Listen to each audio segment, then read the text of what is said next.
Everyone, welcome back to your favourite channel magnet brains. मैं हूं शिप्रा तिवारी और यहाँ पर आपको बिल्कुल फ्री एजुकेशन प्रोवाइड कराया जाता है मेरे बच्चों, ताकि आप अपने लाइफ में बहुत अच्छा कुछ कर सकें।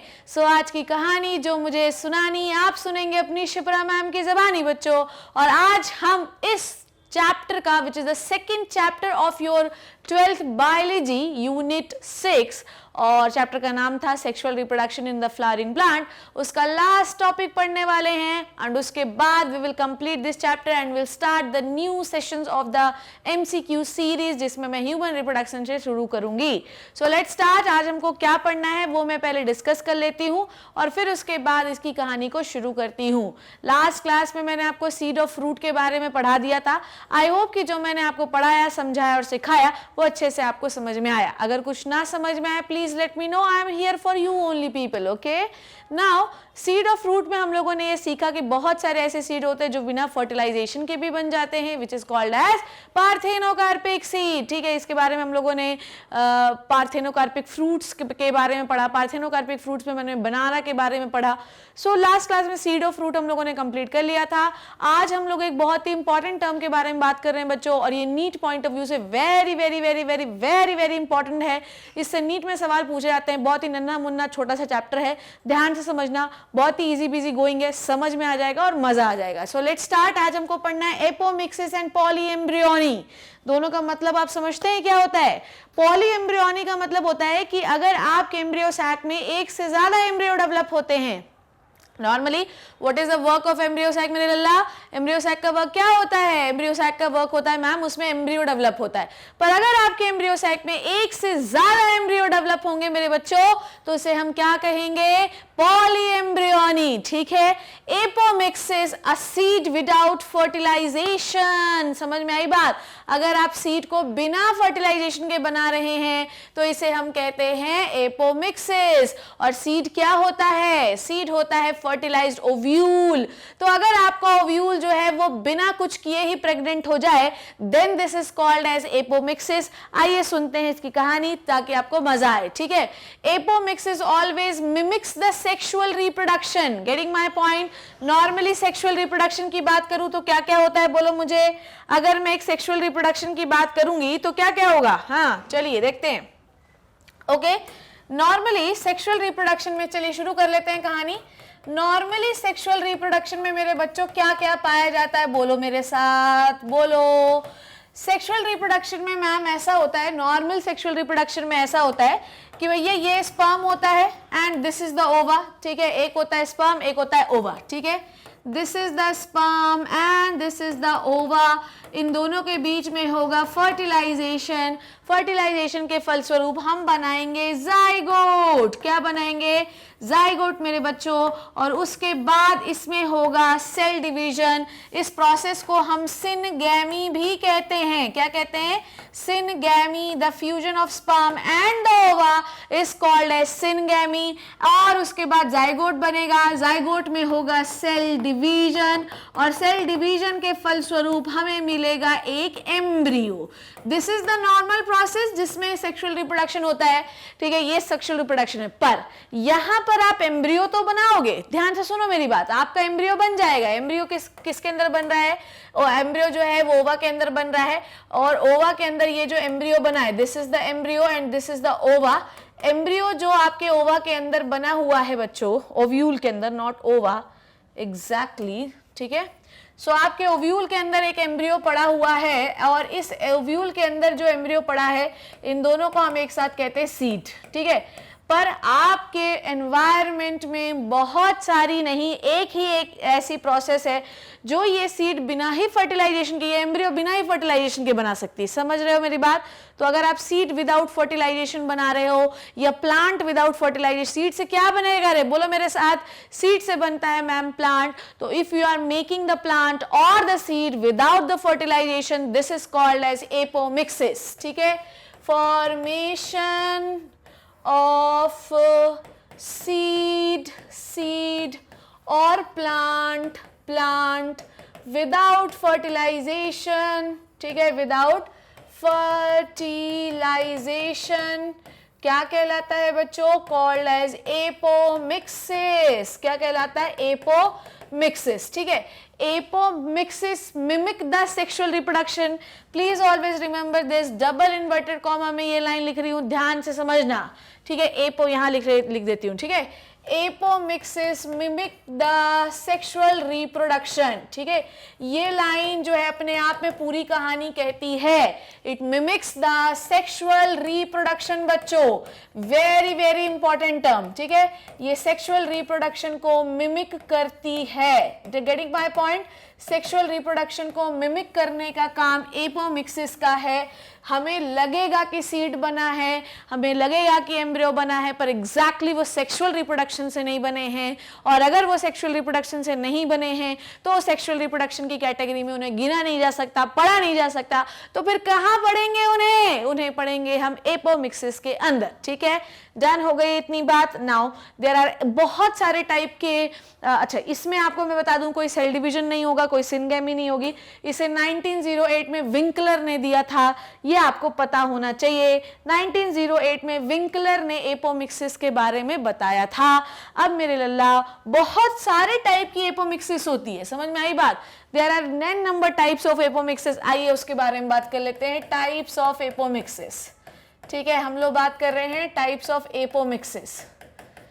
बहुत सारे टाइप की एपोमिक्सिस होती है, आइए देखते हैं क्या है वो। चलिए ओके शुरू करते हैं, आइए। Number one apomixis is what? It is a vegetative apomixis.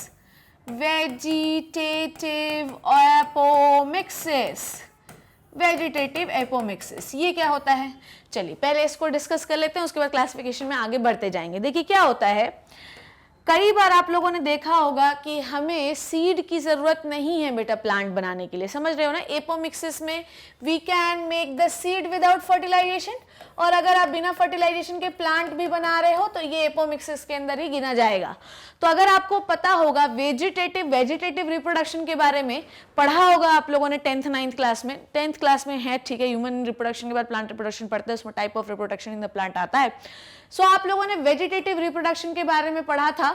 हम किसी भी एक प्लांट के उसी किसी छोटे से हिस्से को इस्तेमाल करते हैं और फिर उसी हिस्से को हम जमीन में डाल देते हैं और फिर वही हिस्सा जो है वो प्लांट बनाता है। मेरी बात समझे आप you can use the propagule, ठीक है, you can use the sample, you can use the small part of the plant which we can sow into the soil के अंदर उसको डाल दो और फिर वो प्लांट बन के बाहर निकलेगा।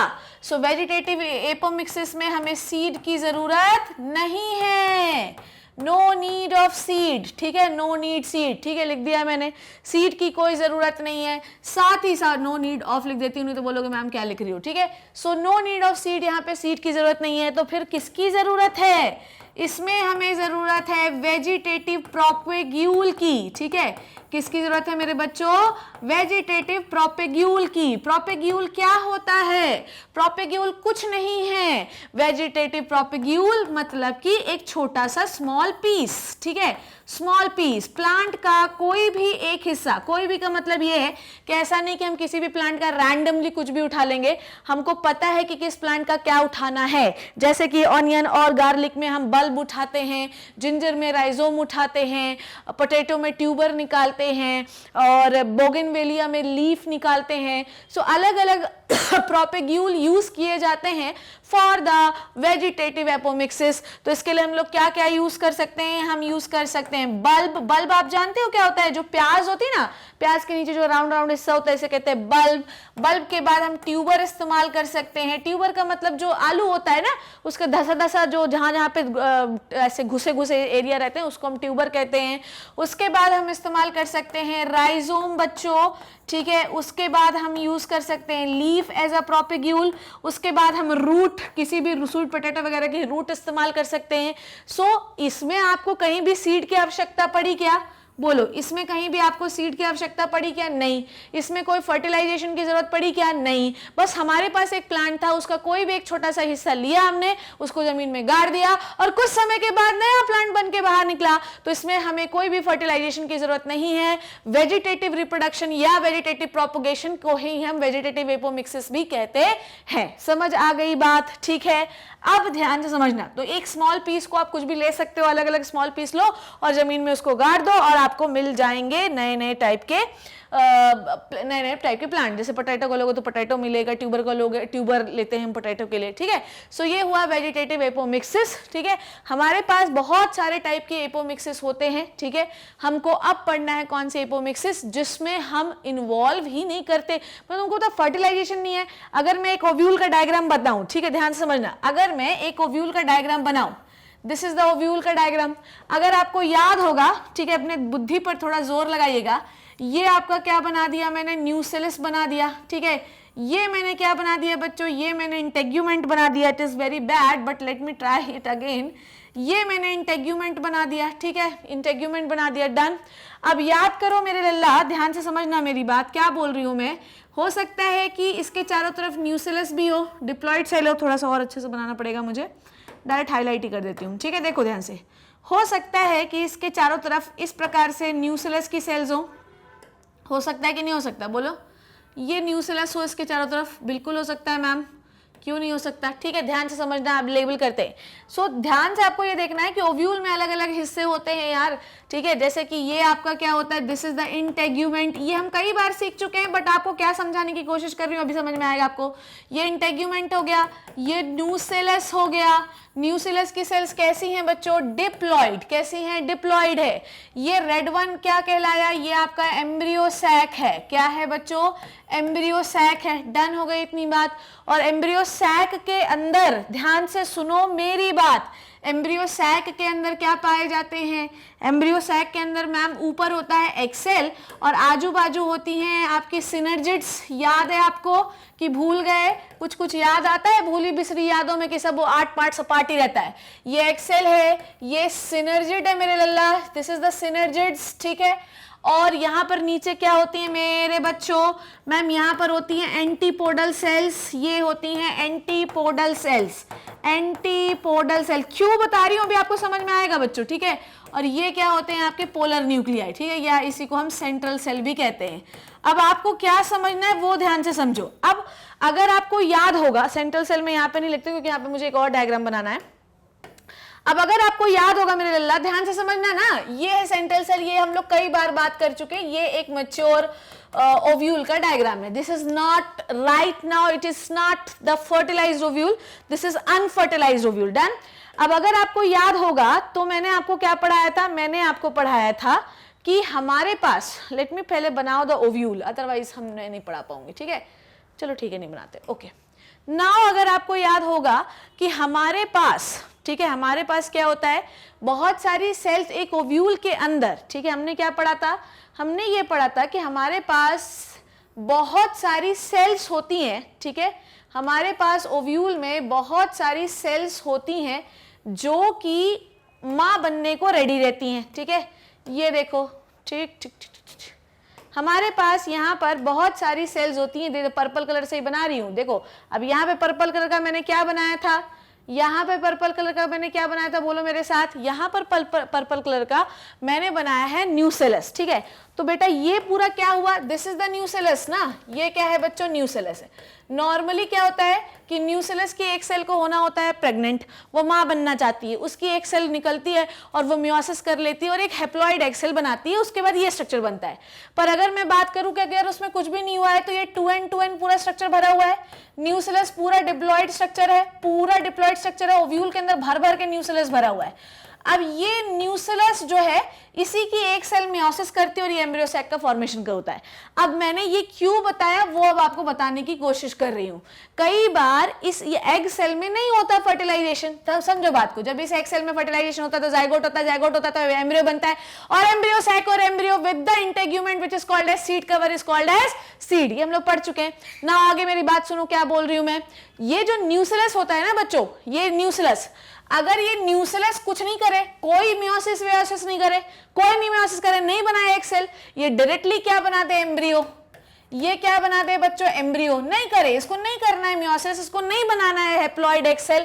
पढ़ चुके हैं ना हैप्लॉइड एग सेल बनाता है. कुछ याद है कि सब भूल गए. देखो बेटा, बायोलॉजी अगर आपको पढ़नी है तो रिवीजन तुमको करना ही पड़ेगा. You don't have any other options. बिना रिवीजन के तो बेटा ऐसा है कि युद्ध का अभ्यास करने के लिए महाभारत भी नहीं लड़ी गई, उसके कितने दिन पहले अभ्यास किया गया होगा. तो तुम्हारे लिए नीड महाभारत से कम थोड़ी है, ये याद रखना है आपको. ठीक है, तो आपको जीतने के लिए बहुत सारे रोड़ों का सामना करना पड़ता है, और जो लोग वो रोड़ों का सामना कर लेते हैं वो जीत जाते हैं, और नहीं तो सब बैठे रह जाते हैं, मंजीरा बजाते रहते हैं. और दुनिया का हर व्यक्ति नीट वाला डॉक्टर बन जाए तो फिर कहने ही क्या थे, बनते तो नहीं है ना, बनते वही है जो मेहनत करते हैं. तो मेहनत से कभी घबराना नहीं चाहिए. ठीक है, चलो. सो हमने देखा कि जो न्यूसिलस होता है उसमें हर सेल डिप्लॉयड होती है, पर अगर उसकी सेल डिप्लॉयड के बाद मियोसिस होता है एक सेल में, मेगास्पोर कहते हैं इसको, और वो फिर जो है एक सेल बनाती है. पर अगर न्यूसिलस की एक सेल जो है नहीं हुई, न्यूसिलस के एक सेल ने एम्ब्रियो बना दिया, नहीं किया उसने, मियोसिस किया ही नहीं, तब ये क्या हुआ, फर्टिलाइजेशन हुआ क्या, नहीं हुआ. This is called as apomixis. ठीक है, उसके बाद ये एंटीपोडल की जो सेल्स हैं ये भी हैप्लॉइड सेल है, पर इनका भी दिमाग खराब हो गया और इन्होंने क्या बना दिया, एम्ब्रियो बना दिया. तो इंटेग्यूमेंट की कोई सेल ने एम्ब्रियो बना दिया. ठीक है, सिनर्जिड की कोई सेल ने एम्ब्रियो बना दिया. तो आपको ये समझना है कि पूरे एम्ब्रियो सैक या पूरे अनफर्टिलाइज्ड ओव्यूल में कोई भी ऐसी सेल जो नहीं बना सकती थी नॉर्मली, पर उसने बनाया, उसने करके दिखाया कि मैं तो कर सकती हूँ. सिनर्जिड बना दे, एंटीपोडल सेल बना दे, न्यूसिलस बना दे, कुछ कोई भी बना दे. ठीक है, इवन आपको पता है ये जो है जैसे एक डिप्लॉइड सेल है, this is called as megaspore mother cell. याद है कुछ है, इसको क्या कहते हैं हम लोग, एक डिप्लॉइड सेल को हम क्या कहते हैं, मीगास्पोर मदर सेल. बोली नहीं प्रेग्नेंट होना है, मेरे को तो एम्ब्रियो बनाना है. मीगास्पोर मदर सेल जो है एमएमसी इसको हम कहते हैं. यही पगला गई और इसने डायरेक्ट क्या बना दिया, एम्ब्रियो बना दिया. नहीं किया इसने मियोसिस, नहीं किया फर्टिलाइजेशन, बन गया एम्ब्रियो. क्या कर लोगे तुम, this is called as apomixis. यहां तक की बात आपको क्लियर हो गई है. चलिए अब आगे देखते हैं हम लोग, मैं क्या बोल रही हूँ. देखो आपकी एनसीईआरटी में वेजिटेटिव एपोमिक्सिस या वेजिटेटिव रिप्रोडक्शन को वो लोग मानते ही नहीं कि एपोमिक्सिस का पार्ट है, पर actually it is the part of apomixis. आपकी एनसीईआरटी में एक टर्म दिया है विच इज कॉल्ड एज एगैमोस्पर्मी या एगैमोस्पर्मी कह सकते हैं, या इसको आप एगैमो एपोमिक्सिस कह सकते हैं, कुछ भी कह सकते हैं. लिख रही हूँ मैं एगैमो एपोमिक्सिस, ध्यान से समझो. आपकी एनसीईआरटी में इसी को एपोमिक्सिस का टाइप माना गया है. ठीक है, बेसिकली ये भी एपोमिक्सिस ही है. वेजिटेटिवली किसी प्लांट को ग्रो करना is a type of apomixis जिसमें फर्टिलाइजेशन नहीं हो रहा था और हमने प्लांट डेवलप किया. एगैमो एपोमिक्सिस में हमको ये याद रखना है कि ना तो फर्टिलाइजेशन होगा, ठीक है, ना ही फर्टिलाइजेशन, नो फर्टिलाइजेशन और नो मियोसिस. जो करना है आपको ये नहीं कर सकते आप, क्योंकि आपको याद होगा कि जब भी हम फर्टिलाइजेशन करते हैं तो जाइगोट बनता है. जाइगोट के बाद फिर हम क्या करते हैं, मियोसिस करते हैं, जिससे हमें हैप्लॉइड सेल्स मिलती हैं, जिससे एम्ब्रियो सैक वगैरह बनता है. पर यहाँ पर ना फर्टिलाइजेशन होना चाहिए और ना ही मियोसिस होना चाहिए. It is the agamo apomixis. ठीक है, समझ में आ गई बात. चलो अब हम लोग बात करेंगे नेक्स्ट इज इसके अलग अलग टाइप हैं. एगैमो एपोमिक्सिस के बहुत सारे अलग अलग टाइप हैं, जैसे कि मैं आपको बताती जाती हूँ. एक होती है एडवेंटिव एपोमिक्सिस. ठीक है, एपोमिक्सिस. एक होती है एपोस्पोरी और एक होती है एपोगैमी. ठीक है, एपोगैमी. ये टर्म अब आजकल पूछे नहीं जाते हैं आपके एग्जाम में, पर ठीक है, अब आप बात कर लिए हो तो बात कर लो. जैसे कि मैं अगर बात करूं एडवेंटिव एपोमिक्सिस की, देखो एपोमिक्सिस जो है वो जनरली किन में पाया जाता है वो आपको बहुत जानना जरूरी है. जैसे कि वीट में होता है ये, जैसे कि मेज में होता है ये, जैसे कि ओपनशिया में होता है ये. ठीक है, बहुत पॉपुलर एग्जाम्पल है ओपनशिया. ठीक है, ये कुछ इसके एग्जाम्पल है. आइए अब मैं आपको एडवेंटिव एपोमिक्सिस के बारे में बताती हूँ. अगर बेटा आपने किसको इन्वॉल्व किया, अगर आपने न्यूसिलस की सेल को, ठीक है, अगर आपने न्यूसिलस की सेल से एम्ब्रियो बना लिया, ध्यान से सुनो क्या बोला मैंने. यहाँ पर we have lots of cell. ठीक है, यहाँ पर अगर आप देखो ओव्यूल का डायग्राम अगर मैं बनाऊं तो this is the embryo sac. Embryo sac में अभी एग वैग कुछ नहीं बना है. ठीक है, एम्ब्रियो सैक में अभी एग वैग कुछ नहीं बना है और ये 2n सेल भरी हुई हैं, दिस इज द न्यूसेलस, ठीक है। न्यूसेलस की ये जो पूरी 2n सेल हैं, पूरी 2n सेल हैं, यही 2n सेल अंदर अंदर अंदर अंदर अंदर अंदर अंदर इनमें आउटग्रोथ होने लगे और क्या बन जाएं, ये एम्ब्रियो बना लें। सो आपको ये समझना पड़ेगा कि अगर आप न्यूसेलस की सेल में कंटिन्यूसली आउटग्रोथ करोगे तो वो क्या बना लेंगी, एम्ब्रियो बना लेंगी। पर हमेशा ये याद रखना है, तो आपका एम्ब्रियो कैसा होगा, डिप्लॉयड एम्ब्रियो होगा। कैसा होगा, डिप्लॉयड एम्ब्रियो होगा। ये क्या है, आपकी न्यूसेलस की सेल है। ये न्यूसेलस की सेल में बेटा क्या हुई, आउटग्रोथ हुई। क्या हुई, आउटग्रोथ हुई, वो ग्रो करके जो है ऐसे घुसने लगी और इन्होंने एक एम्ब्रियो का फॉर्मेशन किया जो कि डिप्लॉयड एम्ब्रियो था, ठीक है। ओके, डिप्लॉयड एम्ब्रियो था, डन हो गई इतनी बात। तो अगर आप न्यूसेलस की सेल से बेटा एम्ब्रियो बना रहे हो तो इसे हम क्या कहते हैं, इसे हम कहते हैं एडवेंटिव एपोमिक्सिस। नाउ अब मैं आपको एपोस्पोरी और एपोगैमी के बारे में बता देती हूँ ताकि आपको कोई कंफ्यूजन नहीं हो, ठीक है। नॉर्मली अगर आप देखें, ठीक है, ध्यान समझना मेरी बात, नॉर्मली क्या होता है, नॉर्मली स्पोरोफाइट होता है, ठीक है। स्पोरोफाइट कैसा स्ट्रक्चर होता है, स्पोरोफाइट जनरली होता है डिप्लॉयड स्ट्रक्चर, यही होता है। स्पोरोफाइट क्या है, डिप्लॉयड स्ट्रक्चर भैया, फर्टिलाइजेशन होता है तो आपका जो सेल होती है, जो आपका मेन एंजियोस्पर्म्स में मेन प्लांट बॉडी जो स्पोरोफाइट है, डिप्लॉयड होती है। अब नॉर्मली नॉर्मल कंडीशन की बात कर रहे हैं हम लोग बेटा, है ना, नॉर्मल कंडीशन की बात कर रहे हैं। नॉर्मली इसमें क्या होता है, मियोसिस होता है। मियोसिस होता है तो हमें मेल फीमेल गैमीट मिलते हैं और फिर वो गैमीटोफाइट बनाते हैं। गैमीटोफाइट कैसा होता है बच्चों, हेप्लॉइड होता है, ठीक है। कैसा होता है, हेप्लॉइड, ठीक है। ये नॉर्मल कंडीशन है। पर एपोमिक्सिस वाली कंडीशन में क्या होगा तुमको पता है, एपोमिक्सिस वाली कंडीशन में ये मियोसिस नहीं होगा क्योंकि एपोमिक्सिस में ना डिवीजन होता है ना फर्टिलाइजेशन होता है। तो स्पोरोफाइट जो है, ध्यान से समझना, स्पोरोफाइट जो है वो क्या कर लेगा, जो 2n है उसमें मियोसिस तो होने से रहा पर एम्ब्रियो तो बनाना है, तो इसमें क्या होगा, माइटोसिस होगा और आपका जो गैमीटोफाइट मिलेगा ना बच्चों वो डिप्लॉयड होगा। समझ आई बात, आपका जो गैमीटोफाइट क्या होगा, वो डिप्लॉयड होगा, डन। एपोगैमी क्या होती है, ध्यान से सुनो, ये भी सुन लो। अब एपोगैमी क्या होती है, एपोगैमी का मतलब ये होता है कि नॉर्मली गैमीटोफाइट कैसा होता है, नॉर्मली गैमीटोफाइट मेरे लल्ला कैसा होता है, गैमीटोफाइट में गैमीट में एक मेल गैमीट है आपके पास, माइनस लिख दिया, और इसके साथ जब आप फीमेल के साथ फर्टिलाइजेशन करेंगे तो इसमें बीच में क्या होना चाहिए बच्चों, फर्टिलाइजेशन होना बड़ा जरूरी है। फर्टिलाइजेशन के फलस्वरूप हमें ज़ायगोट मिलता है और स्पोरोफाइट का डेवलपमेंट होता है, जिसकी वजह से आपका स्पोरोफाइट क्या हो जाता है, डिप्लॉयड हो जाता है, ठीक है। आपका स्पोरोफाइट डिप्लॉयड हो जाता है, पर यहाँ पर फर्टिलाइजेशन नहीं होगा। अगर फर्टिलाइजेशन नहीं हुआ बच्चों तो ये जो गैमीटोफाइट है इसमें कुछ नहीं होगा और ये गैमीटोफाइट जो सिंगल एंड स्ट्रक्चर था वो एज इट इज स्पोरोफाइट बना देगा। स्पोरोफाइट कोई फर्टिलाइजेशन नहीं, कुछ नहीं हुआ, स्पोरोफाइट बना देगा और स्पोरोफाइट भी कैसा होगा, सिंगल एंड स्ट्रक्चर होगा। समझ आ गई बात। तो ये हो गया एपोमिक्सिस के 3 टाइप, न्यूसेलस, सिनर्जिड, एंटीपोडल, किसी की भी सेल इन्वॉल्व हो सकती है एम्ब्रियो फॉर्मेशन में। इसमें कोई फर्टिलाइजेशन नहीं करना है, कोई मेयोसिस नहीं करना है। कई बार ऐसा होता है, जैसे कि मैं अगर बात करूं, एक और होती है, जैसे कि मैं आपको बताना चाहती हूं यहाँ पे क्लासिफिकेशन में, एक और होती है डिप्लोस्पोरी। यहाँ पे आपको बता देती हूं मैं, डिप्लोस्पोरी, ठीक है। डिप्लोस्पोरी में क्या होता है वो ध्यान से देखो, जैसे कि मीगास्पोर मदर सेल, ध्यान से देखना, मीगास्पोर जो मदर सेल होती है, मीगास्पोर मदर सेल क्या होती है, न्यूसेलस की एक ऐसी सेल जिसको मम्मी बनना है। मीगास्पोर मदर सेल क्या होती है, 2n होती है। नॉर्मली क्या होता है पहले वो देख लो, नॉर्मली न्यूसेलस की एक सेल को मम्मी बनना होता है। न्यूसेलस की 1 सेल को हमने चुना और इसे हमने कहा मीगास्पोर मदर सेल। मीगास्पोर मदर सेल जो है इसमें क्या होता है, मियोसिस होता है। मियोसिस के फलस्वरूप हमको 4 हेप्लॉइड सेल मिलती हैं, यही पढ़ा था हम लोगों ने, n, ठीक है, डन। अब पर अगर मैं बात करूं एपोमिक्सिस की, एपोमिक्सिस, तो ये जो 2n MMC है, मेगास्पोर मदर सेल है, इसमें मियोसिस नहीं होगा और ये ध्यान से समझो, यही एम्ब्रियो बना देगी, पर एम्ब्रियो कैसा होगा बच्चों, डिप्लॉयड होगा ना, क्योंकि MMC मियोसिस कर नहीं सकती, ये सिर्फ क्या करेगी, माइटोसिस करेगी, और माइटोसिस से हमको जितनी भी सेल मिलेंगी वो सब क्या होंगी, 2n। अब आपके एम्ब्रियो सैक में जितनी भी सेल होंगी वो सब क्या होंगी, 2n। आपका एम्ब्रियो सैक कैसा होगा, डिप्लॉयड। समझ आई बात, ठीक है।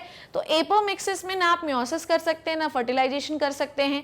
आपके पास जो ओरिजिनल सेल है वही आपकी एम्ब्रियो वाली सेल होगी। समझ में आई बात? देखो एमएमसी में माइक्रो, यहाँ पर देखो मेगास्पोर मदर सेल कैसी थी 2n, पर जब हमने इससे 4 सेल बनाई तो ये चारों n थी। आपका प्लॉइडी लेवल चेंज हो गया, पहले डिप्लॉइड थी फिर हैप्लॉइड हो गई। ध्यान से सुना मेरी बात। पर अगर मैं एपोमिक्सिस कंडीशन की बात करूं तो अगर मेगास्पोर मदर सेल डिप्लॉइड थी तो सारी सेल्स आगे चल के डिप्लॉइड ही बनेगी, कोई प्लॉइडी लेवल में चेंज नहीं होगा। तो इसका मतलब ये कि इससे जो भी सीड्स बनेंगे वो सब कैसे होंगे, बिल्कुल मदर जैसे होंगे। तो आपको पता है कि एपोमिक्सिस में आपको ये प्रॉब्लम भी हो सकती है। देखो हमेशा याद रखो कि एपोमिक्सिस में ये प्रॉब्लम भी हो सकती है। एपोमिक्सिस में कभी भी, क्योंकि फर्टिलाइजेशन हुआ ही नहीं है, तो आपको सीड्स में कभी चेंज देखने के लिए नहीं मिलेगा। Seeds do not have any variability, seeds do not have any variability. समझ में आई बात? आपको कभी कोई वेरिएबिलिटी देखने नहीं मिलेगी, एक जैसे होंगे। समझ आई बात? ठीक है। अच्छा, वेरिएबिलिटी नहीं देखने के लिए मिलेगी तो हम एक साथ इनका क्रॉप प्रोडक्शन जो होता है, इनकी जो क्वालिटी होती है वो हम इनहेंस कर सकते हैं। ठीक है, इनमें इनहेंसमेंट का जो है चांस है। ओके, इनमें इनहेंसमेंट जो है पॉसिबल है। ठीक है, इनमें इनहेंसमेंट पॉसिबल है। ओके, आप चाहिए तो आप उनको इंड्यूस कर दीजिए, एपोमिक्सिस करने लगेंगे वो। ठीक है, सो ये याद रखिएगा, एपोमिक्सिस आपको समझ में आ गया यार कि हमें कुछ ऐसे सीड्स बनाने हैं जो बिना फर्टिलाइजेशन के बनेंगे। आपके ओव्यूल में इवन ये जो सिंगल हैप्लॉइड एग सेल है, सपोज दैट कि अगर एक ये एग सेल सीड बना दे तो आपका सीड कैसा हो जाएगा बच्चों? हैप्लॉइड हो जाएगा। सीड कैसा हो जाएगा? हैप्लॉइड होगा। तो याद रखना कि जिस चीज से आप सीड बना रहे हो उसका प्लॉइडी लेवल जो होगा वही सीड का भी प्लॉइडी लेवल होगा। समझ आ रही है बात मेरी? क्या बोल रही हूं मैं? न्यूक्लियस की सेल से अगर आपने सीड बनाया तो सीड का प्लॉइडी लेवल क्या हो जाएगा? एम्ब्रियो का प्लॉइडी लेवल डिप्लॉइड। अगर आपने नॉर्मल एग सेल से बनाया, ठीक है, सीड, तो आपका प्लॉइडी लेवल सीड का क्या हो जाएगा? हैप्लॉइड। आपने इवन इंटेग्यूमेंट में भी ये जो सेल जो डिप्लॉइड पड़ी हुई है, इंटेग्यूमेंट की सेल से भी आप एम्ब्रियो बना सकते हो यार, तो आपका प्लॉइडी लेवल क्या हो जाएगा? डिप्लॉइड। ठीक है, आपने देखा कि अगर मैंने स्पोरोफाइट से डायरेक्टली बना दिया है सीड तो प्लॉइडी लेवल क्या होगा? डिप्लॉइड, क्योंकि स्पोरोफाइट जनरली क्या होता है? स्पोरोफाइट होता है डिप्लॉइड, तो आपका सीड भी क्या होगा? डिप्लॉइड। अगर आपने सीड गैमीटोफाइट, सीड से बनेगा ना गैमीटोफाइट, सीड डाल देते हैं तो गैमीटोफाइट बनता है। ठीक है, खैर वो छोड़िए। तो ये याद रखिए कि आपके पेरेंट का जो प्लॉइडी लेवल होगा वही सीड का प्लॉइडी लेवल होगा। समझ आ गई बात? This is the apomixis. Done है बच्चों? ना आगे बात करते हैं। Apomixis is the substitution of sexual reproduction. कई बार ऐसा होता है कि सेक्सुअल, इसमें फेलियर के चांसेस भी कम होते हैं। जो एपोमिक्सिस होता है इसमें फेलियर के चांसेस भी कम होते हैं, बट एपोमिक्सिस का अगर मान लो हमें आर्टिफिशियली एपोमिक्सिस करना है, कहाँ था, अगर मैं आर्टिफिशियली चाहती हूँ कि मुझे फर्टिलाइजेशन नहीं करना है और मैंने किसी प्लांट में एपोमिक्सिस इंड्यूस करा दिया कि चलो बिना फर्टिलाइजेशन के तुम सीड बनाओ, तो ये भैया ऐसा है कि बहुत ही कॉस्टली भी होता है। समझ में आई बात? ये कॉस्टली भी होता है, ये महंगा भी ज्यादा होता है, बट इसके जो सीड्स होते हैं वो कैसे होंगे, इसमें कोई चेंज आपको नहीं दिखाई देगा, पर सीड्स कमर्शियली जो हैं वो बहुत ही इफेक्टिव होते हैं। कमर्शियली मतलब पैसा आप बहुत ज्यादा कमा सकते हैं। ठीक है, कमर्शियली इफेक्टिव होते हैं। ओके, आप इनकी क्रॉप प्रोडक्शन बढ़ा दो। आपको पता है कि हमको कैसे सीड बनाने हैं, न्यूक्लियस से बनाना है, किससे बनाना है, तो हम एपोमिक्सिस इंड्यूस भी कर सकते हैं। आर्टिफिशियली भी हम जो है प्लांट में कुछ ऐसी चीजें, कुछ हार्मोन, कुछ केमिकल डाल के इंड्यूस करवा सकते हैं। ठीक है, इसमें कोई मियोसिस नहीं होता, कोई सिंगेमी नहीं होती। 1908 में विंकलर ने इसे इंट्रोड्यूस किया था। नाउ ये पूरे आपको मैंने बता दिए कैसे कैसे करना है। वेजिटेटिव मतलब बल्ब से, ट्यूबर से, राइजोम से, रूट से, इनके थ्रू अगर आप क्या कर रहे हैं, प्लांट्स नए डेवलप कर रहे हैं, it is a vegetative reproduction. आपके जो वो है, आपकी जो एनसीईआरटी, उसमें एगैमो एपोमिक्सिस या एगोमोस्पर्मी को ही एपोमिक्सिस माना गया है। समझ में आई बात? एगोमोस्पर्मी को ही क्या माना गया? एपोमिक्सिस माना है, पर उससे आपको घबराने की जरूरत नहीं है, क्योंकि it is also the type of apomixis, so don't confuse or don't panic. okay, पढ़ा दिया मैंने। एडवेंटिटिव एम्ब्रियोनी या एडवेंटिटिव एपोमिक्सिस मतलब न्यूक्लियस की सेल्स अगर इन्वॉल्व हो रही हैं, डिप्लोस्पोरी मतलब कि मेगास्पोर मदर सेल इन्वॉल्व हो रही है।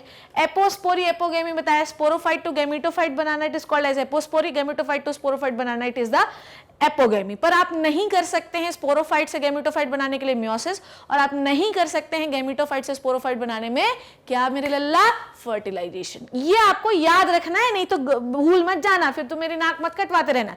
यहां पर आपको क्या नहीं करना है, you do not do the meiosis. यहां पर आपको क्या नहीं करना है, फर्टिलाइजेशन। याद रखिएगा बच्चों, इसमें आप नहीं करना है, चाहे आपका सीड हैप्लॉइड बने डिप्लॉइड बने, ठीक है। आगे बढ़ते हैं। अच्छा ध्यान से सुनिए, although seeds in general are products of fertilisation, a few flowering plants such as some species, जैसे कि एस्ट्रेसिया और कुछ ग्रासेस में जो है वो एक स्पेशल मैकेनिज्म इनमें इन्वॉल्व हो जाता है जो कि सीड प्रोड्यूस कर सकते हैं बिना फर्टिलाइजेशन के, इसे हम एपोमिक्सिस कहते हैं। It is the type of asexual reproduction बच्चों, and it mimics the sexual reproduction. बीज बनेगा तो लोगों को लगेगा सेक्सुअल रिप्रोडक्शन है, but actually it is not the sexual reproduction, ठीक है। एडवेंटिव देखो यहां पर याद रखना बच्चों, ठीक है। देखो एडवेंटिव एम्ब्रियोनी को मतलब देखो भैया, यहां पर हम लोगों ने क्लासिफिकेशन किया, हम लोगों ने क्या किया, हमने किया कि एगेमोस्पर्मी के पार्ट्स बनाए एडवेंटिव एम्ब्रियोनी, फिर दूसरा क्या बनाया हम लोगों ने, डिप्लोस्पोरी, एपोगेमी, एपोस्पोरी बनाया हमने। इसमें दो ही दिए हुए हैं, पर लेटेड भी मैंने आपको तो पढ़ाई दिए सारे। ये आपके एनसीईआरटी की लाइन है, it is called as sporophytic budding. Sporophytic budding का मतलब ये होता है कि प्लांट बॉडी स्पोरोफाइट बन चुकी है, उसमें बड बन रहे हैं, ठीक है। तो एडवेंटिव एम्ब्रियोनी हो गई सिट्रस, पोंशियम, मैंगो, इसको याद रखना बच्चों, ठीक है। COM, ओके, पोंशियम मतलब cactus, okay. Recurrent agamospermy it is the apple and pear. Recurrent वही है यार, आपकी न्यूक्लियस और इन सब की सेल्स इन्वॉल्व हो जाएं और आपका एम्ब्रियो बना दे, ठीक है। नाउ अब मैं आपको पढ़ाने वाली हूँ पॉली एम्ब्रियोनी। पॉली एम्ब्रियोनी का मतलब ये होता है कि कई बार ऐसा होता है, सपोज दैट, ध्यान से देखो इधर मेरी बात, ध्यान से देखो। नॉर्मली यहीं पे कर देती हूँ, नॉर्मली ये आपका एम्ब्रियो सैक है, ठीक है, ये आपका एम्ब्रियो सैक है, ओके। और ये है आपके न्यूक्लियस के टिश्यू चारों तरफ, this is the nucleus, done. और ये है आपका बच्चों, क्या मेरे साथ बोलो, दिस इज द इंटेग्यूमेंट, ठीक है। नाउ अब ध्यान से सुनना, ये नॉर्मली यहाँ पर तो आपका एग सेल से सारी कहानी बनी रही थी। मान लो यहाँ पर ये ओरिजिनल एम्ब्रियो है, ठीक है, समझो। मान लो कि एम्ब्रियो बन रहा था, ठीक है, नॉर्मल एम्ब्रियो बन रहा है, नहीं बन रहा, उससे कोई लेना देना नहीं है। पर ये इंटेग्यूमेंट की सेल को पागलपंती चढ़ी और इसने अपने सेल्स को अंदर की ओर डिवाइड करना शुरू कर दिया। अब न्यूक्लियस की सेल जब अंदर की ओर डिवाइड करने लगी तो आपके एम्ब्रियो सैक में कितने एम्ब्रियो दिखेंगे, बहुत सारे दिखेंगे, क्योंकि जरूरी तो नहीं कि एक ही न्यूक्लियस की सेल डिवाइड हो अंदर की ओर, बहुत सारी न्यूक्लियस की सेल डिवाइड हो सकती हैं। सो अगर आपके एम्ब्रियो सैक के अंदर बहुत सारी सेल्स दिख रही हैं डिवाइड होते हुए, तो आपके न्यूक्लियस की सेल डिवाइड हो के एम्ब्रियो बनाई जा रही हैं, तो अब आपके ओव्यूल के अंदर कितने एम्ब्रियो दिखेंगे, बहुत सारे एम्ब्रियो दिखेंगे। So if the formation of embryo is multiple, आपके एक ही एम्ब्रियो सैक के अंदर मेरे लल्ला बहुत सारे एम्ब्रियो दिख रहे हैं, this is called as polyembryony. बस इतनी सी बात है जो आपको समझनी है। Polyembryony is the phenomena of development of more than one embryo in a seed. समझ में आ रही बात? तो इसमें याद रखो कि एक नॉर्मल एम्ब्रियो तो आप बना ही रहे हो, जैसे कि जाइगोटिक एम्ब्रियो। क्या होता है जाइगोटिक एम्ब्रियो? जाइगोटिक एम्ब्रियो वो एम्ब्रियो होता है जो हमने एग और पोलन ग्रेन को फ्यूज करके बनाया, this is the zygotic embryo, this is the normal embryo, कोई टेंशन नहीं है। पर यहाँ पर प्रॉब्लम ये है, हमारे पास जाइगोटिक एम्ब्रियो पड़ा हुआ है, ठीक है, ये आपका जाइगोटिक एम्ब्रियो है, ठीक है, पूरा ब्लू ब्लू बन गया है, इसको ब्लू से नहीं बनाती है ना, चलो। So this is the zygotic embryo, ठीक है, जाइगोटिक एम्ब्रियो का मतलब zygote, this is the zygotic embryo, zygote divide हुआ और ये एम्ब्रियो बनाता जा रहा। पर बच्चों प्रॉब्लम ये है कि जो न्यूक्लियस की सेल है ना, इनको पागलपंती चढ़ती है कि चलो हम लोग भी एम्ब्रियो बना ही लेते हैं। न्यूक्लियस की सेल कैसी होती हैं बच्चों? डिप्लॉयड होती हैं, और ये जो है एम्ब्रियो सैक के अंदर घुसना शुरू कर देती हैं, और एम्ब्रियो सैक के अंदर जैसे ये पूरे एम्ब्रियो बना हुआ है, ऐसे बहुत सारे एम्ब्रियो बना लेती है एम्ब्रियो सैक के अंदर, this is called as polyembryony. तो अगर आपके सीड के अंदर आपको एक से ज्यादा एम्ब्रियो दिखाई दे रहे हैं तो it is called as, it is example of polyembryony. और सिर्फ न्यूक्लियस ही क्यों यार, इंटेग्यूमेंट भी इन्वॉल्व हो सकता है एम्ब्रियो बनाने में, आपका एंटीपोडल सेल्स भी इन्वॉल्व हो सकती है एम्ब्रियो बनाने में, सिनर्जिड सेल्स भी इन्वॉल्व हो सकती हैं। तो बेटा ऐसा है कि एग सेल को छोड़कर कोई भी सेल अगर एम्ब्रियो बनाने में घुसी जा रही है तो वो फिर पॉलीएम्ब्रियोनी का कारण आपके सीड में बन सकता है। इसे ल्यूवेनहॉक ने 1719 में सिट्रस के फ्रूट में डिस्कवर किया था। इसमें मोर देन वन एम्ब्रियो एक सीड में होते हैं, जिसे हम पॉलीएम्ब्रियोनी कहते हैं। So look at this diagram, this is very beautiful. यहाँ पर न्यूसेलस एम्ब्रियो है, मतलब न्यूसेलस की सेल इन्वॉल्व हो गई एम्ब्रियो बनाने में। इंटेग्यूमेंट्री एम्ब्रियो है, क्योंकि इंटेग्यूमेंट की सेल इन्वॉल्व हो गई हैं एम्ब्रियो बनाने में। अब there are 2 types of polyembryony. ये आपके एनसीईआरटी में नहीं दिया हुआ है मेरे लल्ला, पर आपको पढ़ना है और आपको जरूरी ये पढ़ना। चलिए देखते हैं क्या ये। अब हम देखेंगे ट्रू और फॉल्स पॉलीएम्ब्रियोनी। ये हम समझ गए हैं कि what is the polyembryony, development of more than one embryo into the embryo sac, it is called as polyembryony। कोई भी सेल इन्वॉल्व हो सकती है, न्यूसेलस की सेल भी इन्वॉल्व हो सकती है। न्यूसेलस तो लिख दिया मैंने यहाँ पे, ये है आपकी इंटेग्यूमेंट, ठीक है। इंटेग्यूमेंट की सेल भी इन्वॉल्व हो सकती है एम्ब्रियो बनाने में, ठीक है। यहाँ पर जो एंटीपोडल सेल्स लगी होती हैं ये भी इन्वॉल्व हो सकती हैं आपकी एम्ब्रियो बनाने में, ठीक है। यहाँ पर जो सिनर्जिड सेल्स होती हैं वो भी एम्ब्रियो बनाने में इन्वॉल्व हो सकती हैं। सो कोई भी सेल्स जो होती है वो एम्ब्रियो बनाने में इन्वॉल्व हो सकती है। सो अगर आपके एम्ब्रियो सैक में 2 से ज़्यादा या 1 से ज़्यादा एम्ब्रियो दिख रहे हैं, then this is the example of polyembryony. पर यहाँ पर पॉलीएम्ब्रियोनी 2 प्रकार की है। मैंने आपको बोला कि अगर एक एम्ब्रियो सैक में, ध्यान से सुनो मेरी बात, क्या बोल रही हूँ मैं, ये है आपका embryo sac, this is the embryo sac. अगर आपको एक ही एम्ब्रियो सैक में, ध्यान से सुनो क्या बोल रही हूँ मैं यहाँ पर, अगर आपको एक ही एम्ब्रियो सैक में 1 से ज़्यादा एम्ब्रियो दिखते हैं, then this is the example of true polyembryony, ठीक है। अगर आपको 1 एम्ब्रियो सैक है, ठीक है, ध्यान से सुनो क्या बोल रही हूँ मैं, अगर 1 एम्ब्रियो सैक है, ठीक है, और उसमें मल्टीपल एम्ब्रियो है, ठीक है, और उसमें क्या है मेरे बच्चों, मल्टीपल एम्ब्रियो हैं, then this is the example of true polyembryony. और इसका एग्जाम्पल है मेरे बच्चों सिट्रस। एग्जाम्पल क्या है बच्चों, सिट्रस, ठीक है, संतरा जो है इसका एग्जाम्पल है। नाउ फॉल्स पॉलीएम्ब्रियोनी का मतलब क्या होता है कि अगर आपके, अब यहाँ पे छोटा सा डायग्राम ड्रॉ करके दिखा देती हूँ मैं आपको। सपोज दैट कि ये आपका ओव्यूल है, ठीक है, सपोज दैट कि ये आपका ओव्यूल है और ओव्यूल के ऊपर ये आपके इंटेग्यूमेंट्स बने हुए हैं, डन है। और इसी ओव्यूल के अंदर अगर आपके पास बहुत सारे एम्ब्रियो सैक हो जाए, ये एक एम्ब्रियो सैक हो जाए, ये एक एम्ब्रियो सैक हो जाए, ये एक एम्ब्रियो सैक हो जाए, सो आप क्या देख रहे हो कि एक ही ओव्यूल में, ये एक ओव्यूल है अपने पास और एक ही आपके ओव्यूल में मल्टीपल एम्ब्रियो सैक हैं। क्या है आपके पास, मल्टीपल एम्ब्रियो सैक है, ठीक है, ये आपके मल्टीपल एम्ब्रियो सैक है। और मल्टीपल एम्ब्रियो सैक होंगे बच्चों तो मल्टीपल एम्ब्रियो होंगे, समझ आई बात। तो ये होता है फॉल्स पॉलीएम्ब्रियोनी। और इसका यहाँ पर मैं लिख सकती हूँ कि ओव्यूल तो एक ही होगा, one ovule multiple embryo sac, तो ये बड़ी ही अजीब सी चीज हो गई कि नहीं हो गई, मल्टीपल एम्ब्रियो सैक और मल्टीपल एम्ब्रियो, ठीक है। मतलब यहाँ पर बहुत सारे एम्ब्रियो बन रहे हैं एक ही एम्ब्रियो सैक के अंदर, और यहाँ पर मल्टीपल एम्ब्रियो बन रहे हैं मल्टीपल एम्ब्रियो सैक के अंदर, ठीक है। ये आपको समझ में आई बात, इसमें कोई कंफ्यूजन तो नहीं, डन है। अब ध्यान से समझो मेरी बात, क्या बोल रही हूँ मैं। इसका एग्जाम्पल है स्ट्रॉबेरी, ठीक है, फॉल्स पॉलीएम्ब्रियोनी का एग्जाम्पल देख लो, हालांकि ये आएगा नहीं पर आपको पता होना चाहिए। फॉल्स पॉलीएम्ब्रियोनी का एग्जाम्पल है स्ट्रॉबेरी, ठीक है, ओके, डन हो गई इतनी बात। चलो अब एक और जो ये दिस इज इट, बस पॉलीएम्ब्रियोनी में इतना ही पढ़ना, इससे ज़्यादा आपको पढ़ना नहीं है। नाउ एक और चीज़ मैं आपको बताने वाली हूँ which is the hybrid seed, ठीक है। खैर अपन डिटेल में बात करते हैं तो फिर अपन समझ जाएंगे, ओके। चलिए देखते हैं इफेक्टिविटी ऑफ एपोमिक्टिक पॉलीएम्ब्रियोनी। देखिए polyembryony is what, it is the formation of embryo, multiple embryo in the embryo sac, ठीक है।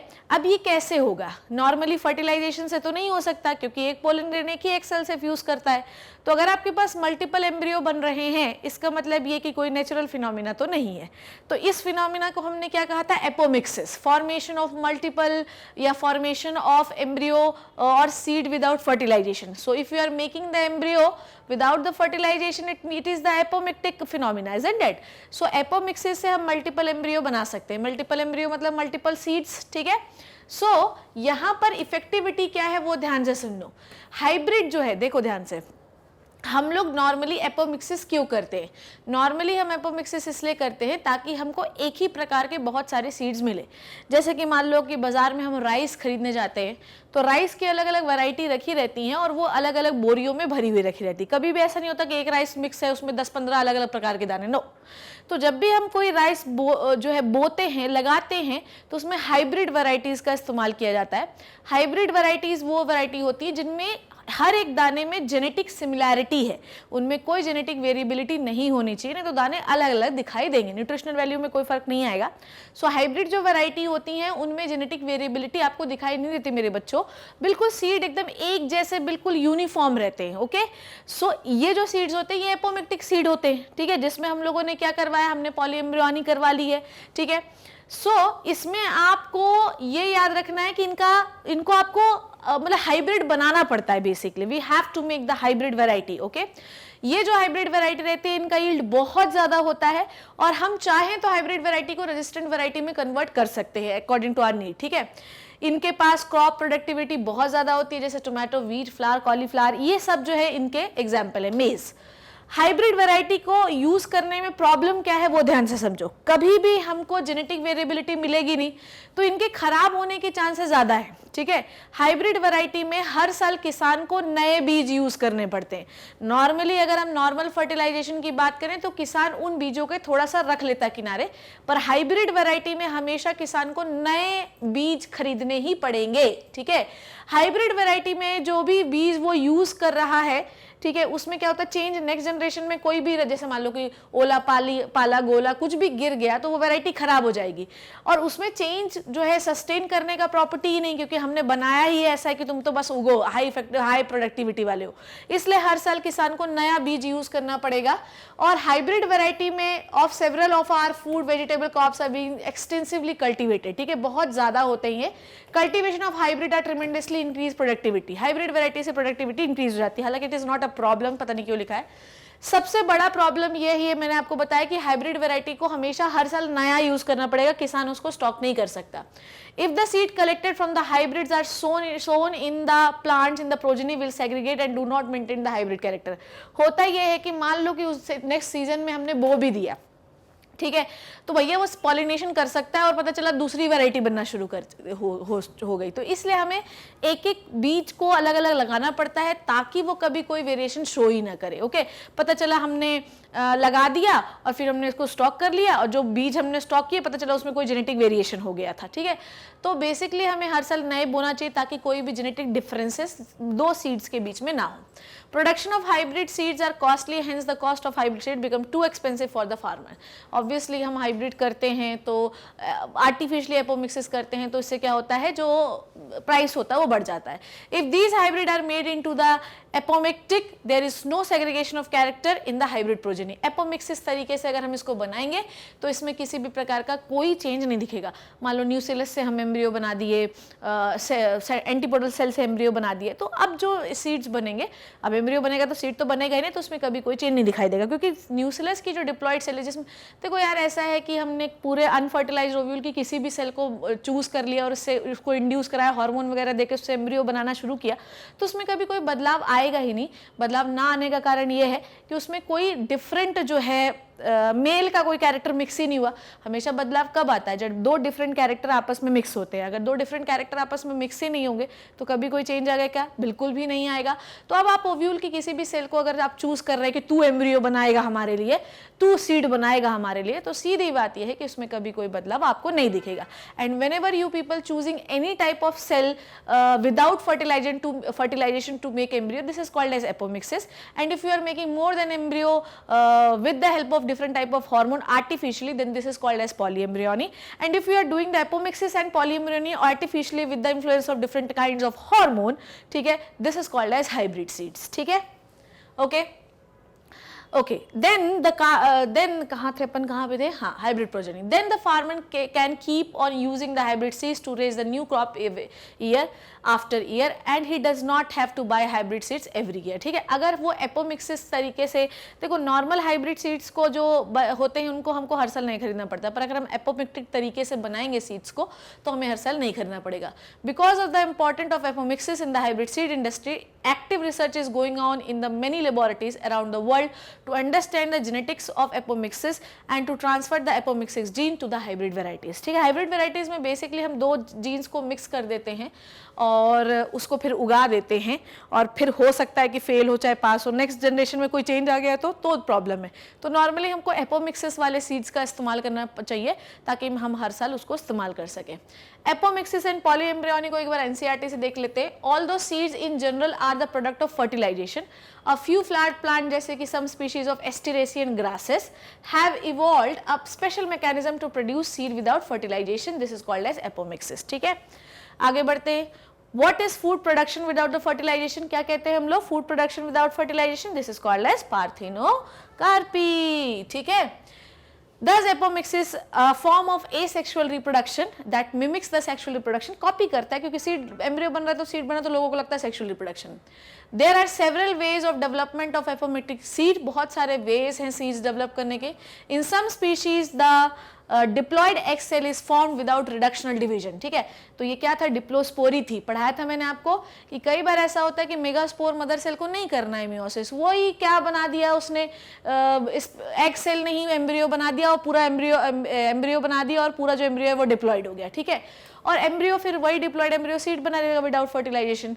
मोर often in many citrus, mango varieties, some of the nucleus cell around the embryo sac के चारों तरफ जो nucleus cell है वही घुसती जाती है एम्ब्रियो बनाने के लिए अंदर अंदर अंदर अंदर, और एक से ज़्यादा एम्ब्रियो बना लेती हैं, और इस कंडीशन को हम कहते हैं polyembryony. Take out the some seeds of orange, squeeze them, observe that many embryo of different sizes and shape from each seed, ठीक है। अगर आप सिट्रस के फ्रूट देखें, पॉलीएम्ब्रियोनिक एग्जाम्पल है, नेचुरल पॉलीएम्ब्रियोनिक एग्जाम्पल है सिट्रस, ठीक है। तो उसमें आपको एक सीड फाड़ोगे तो उसमें बहुत सारे अलग अलग शेप एंड साइज के एम्ब्रियो दिखेंगे। Count the number of embryo in each seed, what would be the genetic nature of apomictic embryo, can we called as clones, yes we called as clone, क्योंकि nucellus की cell से, देखो ध्यान से, हम लोगों ने क्या पढ़ा, न्यूसिलस की सेल्स जो होती हैं वो जो है घुसती जाती है, व्यूल के अंदर घुसती जाती है और मल्टीपल एम्ब्रियो बना लेती है। न्यूसिलस की सारी सेल 2n है, इसमें कोई भी मिक्सिंग नहीं है, तो एक ही सेल से पूरे सारे वही उसी टाइप के सेल, माइटोटिक डिवीजन हो रहा है, मियोसिस नहीं। Mitotic division is equational division, एक 2n सेल से 2 2n सेल बनेगी, क्लस्टर ऑफ 2n सेल बनेगा, एम्ब्रियो बन जाएगा। कोई बदलाव इसमें दिखेगा क्या? बिल्कुल भी नहीं दिखेगा, क्योंकि जो पेरेंट सेल है उसी से सारी सेल बन रही है, कोई भी पेरेंट सेल में मिक्सिंग नहीं है, मेल और फीमेल की मिक्सिंग नहीं है, तो कोई चेंज नहीं दिखेगा। तो एम्ब्रियो की जितनी सेल हैं वो उसकी मदर सेल की कॉपी होंगी, बिल्कुल कॉपी, हाँ हम इसे क्लोन कह सकते हैं, ठीक है। हमको कोई बदलाव एम्ब्रियो और ओरिजिनल वाली सेल में नहीं दिखेगा। अब आते हैं hybrid seeds. Hybrid variety of several of our food and vegetable crops are being extensively cultivated, ठीक है। हम लोगों को पता है कि हम लोग आज जो भी वेजिटेबल खाते हैं, जो भी फ्रूट्स खाते हैं, वो हाइब्रिड है और भयंकर तरीके से उगाए जाते हैं। Cultivation of hybrid has tremendously increase productivity. Hybrid seeds की वजह से ट्रिमेंडस, अरे एक्चुअली हाइब्रिड सीड का ना डिजाइनिंग ये ऐसा होता है, समझ में आई बात। जैसे कि मान लो कि किसी को टमाटर उगाना है, अब एक किसान ऐसा है जिसके पास टमाटर कम उगते हैं पर उसकी जो रेजिस्टेंट वैरायटी वो बहुत अच्छी है। दूसरे खेत में टमाटर ऐसा है कि उसकी क्रॉप जो है प्रोडक्शन तो ज़्यादा है पर वो उसका रेजिस्टेंट वैरायटी नहीं है। तो उन दोनों टमाटरों में से हम ऐसे ऐसे जीन निकालें कि एक से निकालें रेजिस्टेंस का जीन, एक से निकालें प्रोडक्टिविटी का, दोनों को फ्यूज़ करा के नॉर्मल टमाटर के पौधे में इंट्रोड्यूस करा के उस टमाटर के पौधे से सीड बनाए। अब जो सीड आएगा उसके पास दोनों की प्रॉपर्टी होगी, high resistivity and high productivity. पर प्रॉब्लम ये है मेरे लल्ला कि हर ये एक्सपेरिमेंट एक बार में सफल नहीं हो जाता, लाखों बार या कम से कम 10, 15, 20, 25, 50 बार एक्सपेरिमेंट करेंगे तो हो सकता है कि हमें एक ऐसा सीड मिले जो हाइब्रिड बने, क्योंकि हाइब्रिड बनना हर बार पॉसिबल हो ये जरूरी नहीं है, ठीक है। हाइब्रिड, हाँ, cultivation of hybrid has tremendously increase productivity. One of the problem of hybrid seed, the hybrid seeds have to be produce every year. समझ में आई बात? हाइब्रिड सीड्स को हमें हर बार प्रोड्यूस करना पड़ेगा, क्योंकि पता चला सीड बना और उसमें कोई चेंज आ गया एनवायरमेंट से तो फिर वो अपनी इफेक्टिविटी खो सकता है। If the seeds collected from hybrids are sown, ठीक है, डालते हैं, the plants in the progeny will segregate and do not maintain the character, ठीक है। अगर हम उसको वही वाला जो इस साल यूज किया, देखो ये हमेशा याद रखो कि जब भी सीड्स एक प्रोजनी से दूसरे प्रोजनी में जाते हैं उनमें कोई ना कोई बदलाव होता ही है। और अगर आपने नेक्स्ट ईयर का सीड बो दिया तो डेफिनेटली जो पेरेंट वाला जिसको आपने पहले साल बोया था और दूसरे साल बोया, उन दोनों में डिफरेंस आपको दिखने लगेगा। Production of hybrid seeds is costly, बहुत कॉस्टली होता है। कॉस्ट होने की वजह से एक्सपेंसिव होता है फार्मर्स के लिए। अगर हाइब्रिड्स की जगह पर हम एपोमिक्टिक सीड्स का इस्तेमाल करेंगे तो हमें कैरेक्टर कभी भी चेंज नहीं मिलेगा, क्योंकि हमारा मैकेनिज्म चेंज हो गया है। हम न्यूसिलस की सेल को बोल रहे चल तू शुरू हो जा काम करना, तो एम्ब्रियो बना, तू सीड बना, तो न्यूसिलस की सेल हर फ्लावर की एक जैसी होती है, डिप्लॉयड होती है, वही सेल पूरा सीड बनानी है, तो इसमें चेंज होने का कोई कारण नहीं हो सकता, ठीक है। और हम हर साल उसको यूज कर सकते हैं, ठीक है, और उसे हर साल हाइब्रिड सीड खरीदने की जरूरत नहीं पड़ेगी। तो because of the importance of apomixis in the hybrid seed industry, apomixis का ही इस्तेमाल करेंगे हाइब्रिड सीड बनाने के लिए, तो इसलिए कंटिन्यूसली रिसर्च इस पे जा रही है कि किस तरीके से एपोमिक्सिस जीन को हम ट्रांसफर करेंगे। सो बच्चों, ये चैप्टर हमारा हुआ खत्म। अब इस चैप्टर की मैं आपको बताती हूँ समरी, देन विल क्लोज करो द लेक्चर। ओके, समरी देखो, ठीक है। आई थिंक आपको समझ में आ गया है कि क्या होता है हाइब्रिड सीड, क्या होता है एपोमिक्टिक सीड, है ना। हाइब्रिड सीड को दो मिक्स करके बनाना पड़ेगा। एपोमिक्टिक सेल सीड्स में हमें क्या करना पड़ेगा कि न्यूसिलस की सेल को बोलना पड़ेगा चल तो शुरू हो जा काम करना, हार्मोन वगैरह देके, केमिकल वगैरह देके। तो अगर आप एपोमिक्टिक से कोई सीड बना रहे हैं तो इसमें आपको वेरिएशन कभी नहीं दिखाई देगा और हर साल आप यूज़ कर सकते हो। पर अगर आप हाइब्रिड से बना रहे हो तो हर साल उसे यूज़ नहीं किया जा सकता, हर साल आपको हाइब्रिड सीड बनाना पड़ेगा नया, ठीक है। Flowers are the seat of sexual reproduction in the angiosperm, ठीक है। अब सीधी बात है, एंजियोस्पर्म जिस प्रकार से ह्यूमन बीइंग में मेल और फीमेल जो होते हैं वो सेक्सुअल रिप्रोडक्शन करते हैं, वैसे ही एंजियोस्पर्म में फ्लावर्स उनका एक सेक्सुअल रिप्रोडक्शन करने वाला ऑर्गन है। In the flower androecium male part होता है जिसके पास स्टेमन होता है, ठीक है। स्टेमन की अगर मैं स्ट्रक्चर देखूं तो स्टेमन हमें इस टाइप का दिखाई देता है, ठीक है। स्टेमन जो है ये दो पार्ट से मिलकर बना होता है। एक होता है इसका ये वाला जो पार्ट है, this is called as anther, anther कहलाता है, ठीक है। और ये है इसका फिलामेंट, ठीक है। सो बेसिकली मेल पार्ट जो है वो दो चीज़ों से मिलकर बनता है। एंथर के अंदर इनके मेल गैमीट्स पोलन ग्रेन का फॉर्मेशन होता है। फीमेल का जो पार्ट है वो इन तीन चीज़ों से मिलकर बना है। अगर आप देखें, आपने बहुत बार पढ़ लिया इस पर। सो ये होता है इसका स्टिग्मा, ठीक है, फीमेल पार्ट है इसका। और ये है इसकी गर्दन जो है, इट इज़ द स्टाइल। और ये जो सोलन पार्ट आपको दिख रहा है, दिस इज द ओवरी। सो ये दोनों पार्ट एक फ्लावर में पाए जाते हैं, एंथर और स्टिग्मा। इसको आप एंड्रोशियम और गाइनोशियम कलेक्टिवली कह सकते हैं। फीमेल पार्ट को पिस्टल भी कहा जाता है। समझ में आई बात। सो फ्लावर में ये दो मेल और फीमेल रिप्रोडक्टिव ऑर्गन होते हैं। एंथर कैसा होता है? बाइलोब्ड होता है, ठीक है, बाइलोब्ड होता है। एंथर इज अ बाइलोब्ड, ठीक है। एंथर एक बाइलोब्ड संरचना है और ये डाइथिकस होता है। डाइथिकस का मतलब एक पार्ट ये, एक पार्ट ये। इसके अंदर चार ऐसे राउंड स्ट्रक्चर होते हैं जिसको हम कहते हैं माइक्रोस्पोरेंजियम। और इस माइक्रोस्पोरेंजियम के अंदर पोलन ग्रेन डेवलप होते हैं, ठीक है। आपका जो एंथर होता है वो चार लेयर होता है, जिसमें आउटर लेयर को हम एपिडर्मिस कहते हैं, बीच वाली लेयर को हम एंडोथीशियम कहते हैं, और सबसे अंदर वाली लेयर्स को हम टेप्टम कहते हैं। टेप्टम माइक्रोस्पोरेंजियम के ऊपर लगी हुई वो लेयर होती है जो कंटिन्यूसली उसको न्यूट्रिशन देने का काम करती है। अब मैं इसको क्लियर कर रही हूँ। Cells of sporogenous tissue lying in the centre of microsporangium undergo the meiosis. अब ध्यान से सुनो, ये बोलना चाह रहा है कि अगर ये एंथर है, देखो मैं यहीं पे आपको थोड़ा सा पढ़ा दूंगी क्योंकि मैं रिवाइज करा रही हूँ, मतलब मैं आपको इस चैप्टर की समरी इसलिए बताती हूँ कि आपको कुछ भी चीज़ छूटा नहीं रहे, है ना, ठीक। अब ये आपका एंथर है, तो एंथर के अंदर जो टिश्यूज पड़े रहते हैं, जैसे ये मान लो कोई टिश्यू है, तो इसको हम कहते हैं sporogenous tissue. What we called as मेरे बच्चों, इसको हम स्पोरोजिनस टिश्यू कहते हैं। और इसमें होता है मियोसिस। मियोसिस से कितने सेल बनते हैं? 1 से 4 सेल बनते हैं। मियोसिस की इस प्रोसेस को हम कहते हैं माइक्रोस्पोरोजेनेसिस। माइक्रोस्पोरेंजियम के अंदर दिस स्ट्रक्चर बच्चों, ये जो राउंड ये जो एंथर है, anther is a bilobe structure. इसका एक थीका ये है और एक थीका ये है। इसमें 4 माइक्रोस्पोरेंजियम होते हैं। ध्यान से सुनते जाना, रिवीजन हो रहा है। ये पूरा चैप्टर को जो इतने दिन से हम पढ़ रहे हैं उसका रिवीजन ये, ठीक है। दिस इज द माइक्रोस्पोरेंजियम, ठीक है। ये है आपका माइक्रोस्पोरेंजियम बच्चों। माइक्रोस्पोरेंजियम के अंदर ये जो टिश्यू है, it is a sporogenous tissue. Sporogenous tissue में होगा मियोसिस। क्या होगा बच्चों? मियोसिस होगा। और मियोसिस से आप बनाओगे माइक्रोस्पोर। याद रखना कि माइक्रोस्पोर और पोलन ग्रेन ये दोनों अलग अलग चीजें, एक नहीं है। ये समझ में आई बात? इससे क्या बनेगा, माइक्रोस्पोर बनेगा। और इस प्रोसेस को हम कहते हैं मेरे बच्चों माइक्रोस्पोरोजेनेसिस। ठीक है, इससे बनेंगे हमें टेट्राड ऑफ माइक्रोस्पोर। कितने बनेंगे, टेट्राड मतलब 4 माइक्रोस्पोर। ठीक है, इंडिविजुअल माइक्रोस्पोर जो है वो किस में डेवलप होता है, पोलन ग्रेन में डेवलप होता है।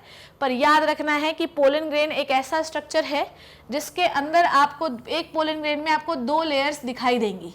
बाहर वाली जो लेयर होती है वो काफ़ी हार्ड होती है जिसको हम कहते हैं एक्साइन, और ये एक्साइन जो है बच्चों ये स्पोरोपोलिनिन नाम के एक मटेरियल से बना होता है जो कि इस अर्थ का सबसे हार्डेस्ट मटेरियल होता है। ठीक है, पोलन ग्रेन की अंदर वाली लेयर को हम कहते हैं इंटाइन। इंटाइन सेल्यूलोज से बनी हुई होती है। ठीक है, अब इस पोलन ग्रेन के अंदर हमें 2 सेल्स दिखाई देती हैं, एक होती है वेजिटेटिव सेल और एक होती है जनरेटिव सेल। समझ में आई बात, जनरेटिव सेल थोड़ी छोटी बनाती हूँ मैं। एक पोलन ग्रेन के अंदर अब आपको ऊपर 2 सेल्स दिखाई देंगी, एक होती है बच्चों वेजिटेटिव सेल।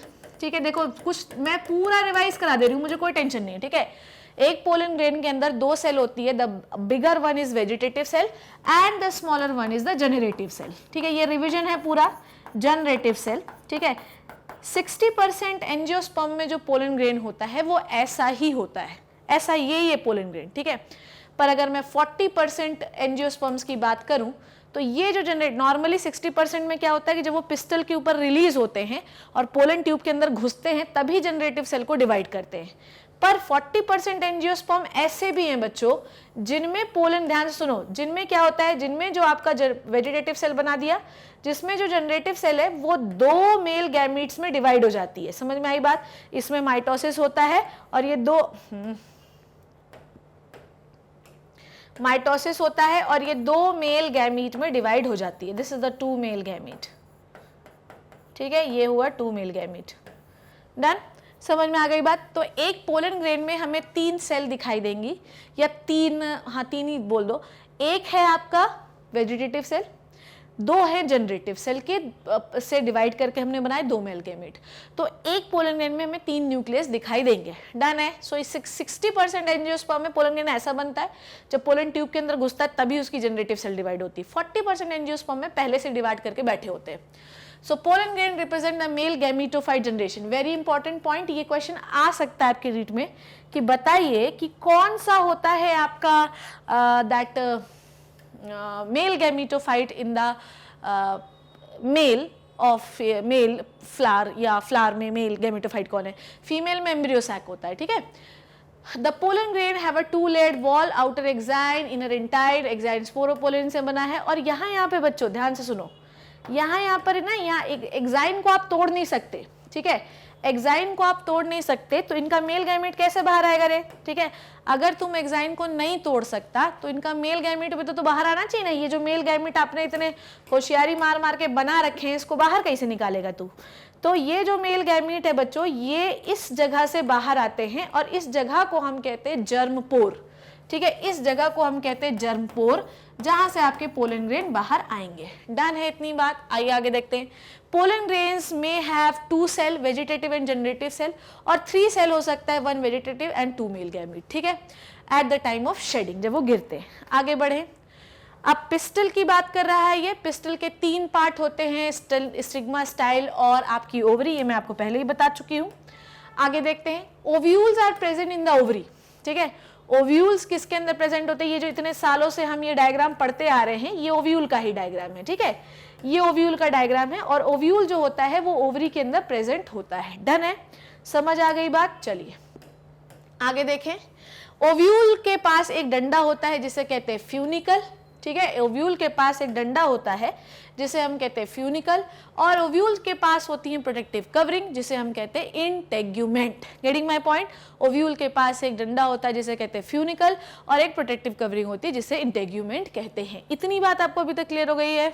अब नेक्स्ट थिंग जो आपको देखना है वो ये है कि आपका ओव्यूल जिस जगह पर खुलता है बच्चों, ध्यान से समझना है ना, आपका ओव्यूल जिस जगह पर खुलता है उस जगह को हम कहते हैं माइक्रोपाइलर एंड, और यहीं से पोलन ट्यूब की एंट्री होती है और यहीं से इवन जब सीड का फॉर्मेशन होता है, इफ यू नो दैट कि जो इंटेग्यूमेंट होता है वो सीड कवर होता है बाद में चल के, जो ओव्यूल की कवरिंग होती है, जब ओव्यूल फर्टिलाइज, ओव्यूल किसके अंदर है, ओवरी के अंदर है, ओव्यूल का कवर इंटेग्यूमेंट का मतलब ही होता है कपड़ा। ठीक है, सो ये जो कपड़ा होता है ये बाद में चल के थोड़ा मैच्योर होता है और ये सीड कवर बनाता है। और याद रखिए कि आपका जो ओव्यूल है वही सीड है, ओव्यूल फर्टिलाइज हो जाएगा और फिर वही उसी के अंदर एम्ब्रियो बन जाएगा और ये सीड कहलाता है। सो ओव्यूल में जिस जगह से पोलन ट्यूब की एंट्री होती है वो जगह माइक्रोपाइलर एंड है और वो जगह आखिरी तक सीड में भी बनी होती है, क्योंकि सीड जब डोरमेंसी स्टेज पे रहता है तो ऐसा नहीं है कि वो मर गया, उसको भी ऑक्सीजन वगैरह चाहिए जो कि माइक्रोपाइलर एंड से आदान प्रदान होती है। इवन जब हम सीड को डाल देते हैं पानी के अंदर तो पानी भी माइक्रोपाइलर एंड से ही घुसेगा। The central tissue of ovule का क्या कहलाता है? न्यूसिलस कहलाता है। ये आपको पता होना चाहिए कि ओव्यूल के अंदर बहुत सारे डिप्लॉइड सेल्स पड़ी रहती हैं and the group of diploid cells is called as nucellus. Nucellus जो होती है which the archesporangium differentiate, basically इसी की एक सेल को मां बनना होता है जिसे हम मेगास्पोर मदर सेल कहते हैं और फिर इसी मेगास्पोर मदर सेल से क्या बनता है? एक मैच्योर ओवा का फॉर्मेशन, एक मैच्योर एम्ब्रियो सैक का फॉर्मेशन होता है जिसके अंदर 7 सेल 8 न्यूक्लिएटेड स्ट्रक्चर होता है। अ सेल ऑफ आर्कीस्पोरेंजियम, आर्कीस्पोरेंजियम समझ गए ना, एक सेल जिसको बनना है मम्मी, ठीक है, जैसे न्यूसिलस की सेल है पूरा भरा हुआ ओव्यूल के बीच में डिप्लॉइड स्ट्रक्चर भरा हुआ है न्यूसिलस के एक सेल को बोला आज अब मुझे मम्मी बनना है, उस एक सेल को हम कहते हैं आर्कीस्पोरेंजियम। और आर्कीस्पोरेंजियम में फिर क्या होता है बच्चों? आर्कीस्पोरेंजियम में जिसको हम मेगास्पोर मदर सेल कह रहे हैं उसमें होगा डिवीजन मियोसिस से। किससे डिवीजन होगा बच्चों? मियोसिस से होगा। मियोसिस से हमें 4 सेल मिलेंगे, 3 डीजनरेट हो जाएगी, एक जो बचेगी उसको वही फंक्शनल मेगास्पोर है। और वो जो एक सेल बची हुई है वो एक सेल में बेटा सिर्फ न्यूक्लियस डिवाइड होगा, सेल डिवाइड नहीं होगा। जब न्यूक्लियस डिवाइड होगा तो हमारे पास 8 न्यूक्लिएटेड स्ट्रक्चर मिल जाएंगे, ये 8 न्यूक्लिएटेड स्ट्रक्चर मिले और इन 8 न्यूक्लिएटेड स्ट्रक्चर में धीरे धीरे सेल वॉल का फॉर्मेशन हो जाएगा। डन, धीरे धीरे क्या हो जाएगा? सेल वॉल का फॉर्मेशन हो जाएगा। ठीक है, तो ये बेसिकली एक ही सेल है जिसके अंदर 8 न्यूक्लिएटेड स्ट्रक्चर थे और फिर वो जो 8 न्यूक्लिएटेड स्ट्रक्चर था उसमें सेल वॉल फॉर्मेशन हो गई। तो हम लोगों को जो सेल मिली, ध्यान से समझना मेरी बात, हम लोगों को जो सेल मिली वो कुछ इस प्रकार की थी। ये जो ऊपर की 2 सेल दिख रही है इनको हम क्या कहते हैं? सिनर्जिड। क्या कहते हैं बच्चों? सिनर्जिड। ये जो बीच वाली सेल है इसे हम कहते हैं एग सेल। ठीक है, ये जो बीच वाली सेल है जो सेंटर पे पड़ी है, एक ही सेल के अंदर 2 न्यूक्लियस है जिनको हम कहते हैं सेंट्रल सेल, ये पोलर न्यूक्लियस जो इसके अंदर पड़े हुए हैं। और ये जो 3 सेल नीचे दिख रही है इन्हें हम कहते हैं antipodal cell. So basically embryo sac जो बना हुआ, this is the embryo sac. ठीक है, एंटीपोडल सेल, एम्ब्रियो सैक के अंदर बाद में चल के क्या बनेगा? एम्ब्रियो बनेगा। तो ये जो रेड वन स्ट्रक्चर है this is the embryo sac और ये एम्ब्रियो सैक एक ही सेल से बना हुआ था जिसके अंदर रिपीटेड न्यूक्लियस डिवीजन हुए, बाद में सेल वॉल फॉर्मेशन हुआ। अब इस एम्ब्रियो सैक के अंदर आपको 7 सेल दिखेंगी और 8 न्यूक्लियस, क्योंकि बीच वाली सेल में 2 सेल्स नहीं बन पाई हैं, एक ही सेल के अंदर 2 न्यूक्लियस है। सो एम्ब्रियो सैक बना। एम्ब्रियो सैक ही फीमेल गैमीटोफाइट है, ये याद रखना। Pollen grain is the gametophyte of the male and female gametophyte is the embryo sac. ठीक है, और ये 7 सेल्ड 8 न्यूक्लिएटेड स्ट्रक्चर होता है, गिन लो आप, इतने ही आएंगे, ये भी पता होना चाहिए कितना। एट द माइक्रोपाइलर एंड, ठीक है, अब हम लोग पोलन ट्यूब की एंट्री करा रहे हैं। ठीक है, माइक्रोपाइलर एंड के साइड आपको 2 सिनर्जिड दिखते हैं और एक एक्सेल दिखते हैं। माइक्रोपाइलर एंड जहां से आपकी पोलन ट्यूब एंट्री होनी है, हमेशा याद रखिए कि सिनर्जिड और एक्सेल की डायरेक्शन हमेशा माइक्रोपाइलर एंड पे होती है। माइक्रोपाइलर एंड ओव्यूल में वो ओवरी या ओव्यूल में वो स्ट्रक्चर है जहां से पोलन ट्यूब की एंट्री होगी। ठीक है, उसके बाद उसके जस्ट ऑपोजिट का एंड होता है चलाजल एंड। ठीक है, सेंट्रल पर एक सेंट्रल सेल होती है जिसके पास 2 न्यूक्लियस होते हैं जिन्हें हम पोलर न्यूक्लियाई कहते हैं। ठीक है, अब उसके बाद होता है पॉलिनेशन। पॉलिनेशन के फलस्वरूप पोलन ग्रेन गिरता है। पोलन ग्रेन जो है वो डेवलप करता है पोलन ट्यूब। ठीक है, पोलन ट्यूब के अंदर 3 न्यूक्लियस दिखाई देंगे हमको। पोलन ग्रेन के पास क्या क्या था भैया? या तो गिरने के बाद डिवीजन होगा आपके जनरेटिव सेल में, या तो पहले हो गया, मान लो पहले हो गया। अब पोलन ट्यूब में हमको 3 न्यूक्लियस दिखाई देंगे, एक वेजिटेटिव का, 2 पोलन ग्रेन के न्यूक्लियस। वेजिटेटिव न्यूक्लियस को जाने दो। अब आपका पोलन ट्यूब जो है वो माइक्रोपाइलर एंड से घुसेगा, ओपनिंग जो थी वहां से घुसेगा, एक सिनर्जिड को नष्ट कर देगा, ये एक सिनर्जिड को नष्ट कर देगा और अपने 2 पोलन न्यूक्लियस को छोड़ देगा, पोलन गैमीट को छोड़ देगा। एक गैमीट फ्यूज करेगा एक्सेल के साथ, जिससे हमें एक पोलन ग्रेन का एक न्यूक्लियस, फर्स्ट पोलन ग्रेन इससे फ्यूज करेगा, जिससे हमको जाइगोट मिलेगा जो कि एक 2n स्ट्रक्चर है। और एक जो पोलन ग्रेन है, पोलन ग्रेन 2, ये सिंगल n हो गया, सिंगल 2n हो गया, सेंट्रल सेल में 2 न्यूक्लियस इसलिए मैंने 2n लिखा। और इससे हमको एक 3n स्ट्रक्चर मिलेगा जिसको हम कहते हैं एंडोस्पर्म। क्या कहते हैं? एंडोस्पर्म। एंडोस्पर्म चारों तरफ है और जाइगोट बीच में है। एंडोस्पर्म का काम क्या है बच्चों? समझ गए ना आप क्या बोला मैंने? पोलन ट्यूब की एंट्री माइक्रोपाइलर एंड से हुई। पोलन ट्यूब के पास कितने न्यूक्लियस है? 3। वेजिटेटिव न्यूक्लियस से आपको कोई मतलब नहीं, 2 मेल गैमीट के न्यूक्लियस है कि नहीं है? हमने जनरेटिव सेल को डिवाइड किया था। एक पोलन ग्रेन का न्यूक्लियस एक्स सेल के साथ फ्यूज करेगा, एक्स सेल कितना है, हैप्लॉइड है, पोलन ग्रेन कैसा हैप्लॉइड, दोनों जुड़ गए जिसे कहते हैं सिनगैमी और फॉर्मेशन हुआ एक जाइगोट का, ठीक है। उसके बाद हमारा जो पोलन ग्रेन का सेकेंड न्यूक्लियस है मेरे लल्ला, वो सेंट्रल सेल के न्यूक्लियस से फ्यूज करेगा, सेंट्रल सेल में 2 न्यूक्लियस है तो एक ट्रिप्लॉइड स्ट्रक्चर बनेगा जिसे हम कहते हैं एंडोस्पर्म। तो जाइगोट बीच में, एंडोस्पर्म चारों तरफ बन गया। अब ये जो एंडोस्पर्म है ये न्यूट्रिशन देगा डेवलपिंग एम्ब्रियो को, और जाइगोट में क्या होगा, जाइगोट में होगा division which is called as, और फिर बनेगा एम्ब्रियो, ठीक है। So pollination is the mechanism to transfer the pollen grain from the stigma anther to stigma, ठीक है। पॉलिनेशन अलग अलग तरीके से हो सकता है, बायोटिक और एबायोटिक। अगर आप किसी लिविंग बीइंग से कर रहे हैं देन दिस इज बायोटिक। ज्यादातर insect pollination is the best pollination, और मैक्सिमम बार जो होता है बायोटिक पॉलिनेशन ही होता है, abiotic pollination is very rare, ठीक है। पोलन पिस्टल इंटरेक्शन में हमने वो सारे इवेंट्स पढ़े जिसमें मैंने आपको बताया कि पोलन ग्रेन किस तरीके से लैंड होता है, पोलन ट्यूब किस तरीके से फॉर्म होती है, पोलन ट्यूब कहां से एंट्री लेती है और किस तरीके से मेल गैमेट एम्ब्रियो सैक के अंदर छोड़ा जाता है, ठीक है। So pollen pistil interaction involve all the events from the landing of pollen grains on the stigma until the pollen tube enter the embryo sac। ये सारे इवेंट पढ़ा है मैंने आपको। When the pollen is compatible, अच्छा ये भी याद रखना है, पोलन पिस्टल इंटरेक्शन का मतलब ये होता है कि हमेशा कोई भी पोलन ग्रेन दूसरे स्टिग्मा से तभी इंटरेक्ट करेगा जब दोनों कंपैटिबल होंगे। ऐसा नहीं होगा कि कोई भी पोलन ग्रेन गिर गया उससे जर्मिनेट होना ही है। हो सकता है कि पोलन ग्रेन गिर गया हो पर अभी आपका फीमेल पार्ट इतना मैच्योर नहीं है तो आपकी पोलन ट्यूब जर्मिनेट नहीं होगी बच्चों, ठीक है। Pollen inhibition when the pollen is incompatible, जब पोलन ग्रेन नहीं कंपैटिबल नहीं जर्मिनेट हो रहा है तो इसे हम कहते हैं pollen inhibition. Following compatible pollination, pollen grain germinate on the stigma and resulting pollen tube grow through the style, enters the ovule and finally discharge 2 male gamete from the one synergid। मतलब pollen tube की जो entry होती है वो एक synergid को फाड़ते हुए embryo sac में पहुंचा देते हैं। 2 पोलन ग्रेन एम्ब्रियो सैक में आ चुके हैं। अब एंजियोस्पर्म में डबल फर्टिलाइजेशन का एक इवेंट होता है। डबल फर्टिलाइजेशन क्यों किए, इसमें डबल फर्टिलाइजेशन का मतलब ये है कि एक गैमेट का फर्टिलाइजेशन हुआ एक्स सेल के साथ और दूसरे गैमेट का फर्टिलाइजेशन हुआ सेंट्रल सेल के साथ, इसीलिए हम इसे डबल फर्टिलाइजेशन कहते हैं। इसमें हम ट्रिपल फ्यूजन क्यों कहते हैं, क्योंकि सेंट्रल सेल के पास जो 2 न्यूक्लियस हैं उसका फ्यूजन एक मेल गैमेट के न्यूक्लियस के साथ हुआ जिसे हम ट्रिपल फ्यूजन कहते हैं। हर एंजियोस्पर्म में प्रॉपर्टी होती है डबल फर्टिलाइजेशन ट्रिपल फ्यूजन की। भयंकर इंपॉर्टेंट है ये क्वेश्चन, नीट में पूछा जाता है, आपको पता होना चाहिए।